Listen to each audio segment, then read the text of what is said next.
非有消息，近期汉莎航空的飞机自动驾驶10分钟的新闻火了。这件事情其实发生在去年，上周刚刚公布了调查报告。与当初的传闻一样，副驾驶确实患有癫痫。其实其他国家也有过飞行员罹患此病，只是知道的人不多。这件事情发生在去年的2月17日，当时汉莎航空的一架空客 A321 客机从法兰克福飞往西班牙的塞维利亚，包括199名乘客和6名机组人员在内，机上共有205人。当巡航至马德里东北约160公里的时候，机长离开座位起身如厕，飞行员一般使用位于客舱前部的厕所，但是返回时他遇到了麻烦，他输入了5次密码，副驾驶都没有开门。乘务长用电话联络副驾驶，没有响应，同时驾驶舱传来了一些奇怪的声音。后来机长只好使用紧急密码，这种密码不需要驾驶舱人员配合，但是有较长的缓冲。在缓冲计时到达之前，副驾驶脸色苍白地打开了舱门。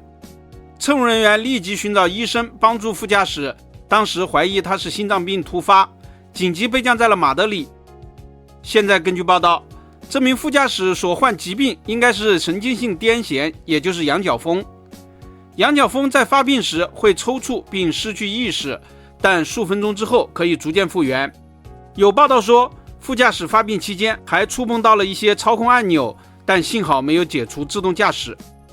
癫痫在首次发病前无法检测，因此也不能埋怨体检程序。这件事情令人后怕，副驾驶癫痫发作时，正巧机长不在，约10分钟的时间里，客机等于是无人驾驶。不过好在无论是空客还是波音，现在自动驾驶技术都非常的靠谱。我们在乘机时多半都是由电脑在驾驶，只不过有人监控罢了。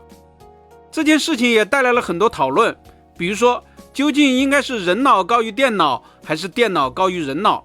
电脑不会出错，但是编程时不容易考虑周全。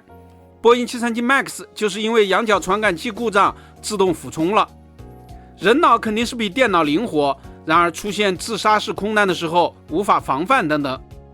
2015年3月，德国智毅发生过自杀空难，当时副驾驶趁机长如厕时将他锁在了门外，然后将自动驾驶仪的高度设置为0，一架空客 A320 客机就这样慢慢地撞向了山区。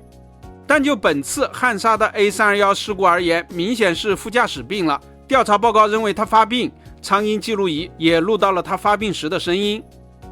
在当年德国智毅自杀空难之后，许多航司不允许1名飞行员独自在驾驶舱，有的要求有第3飞行员，通常是飞行学员坐在后排当观察员。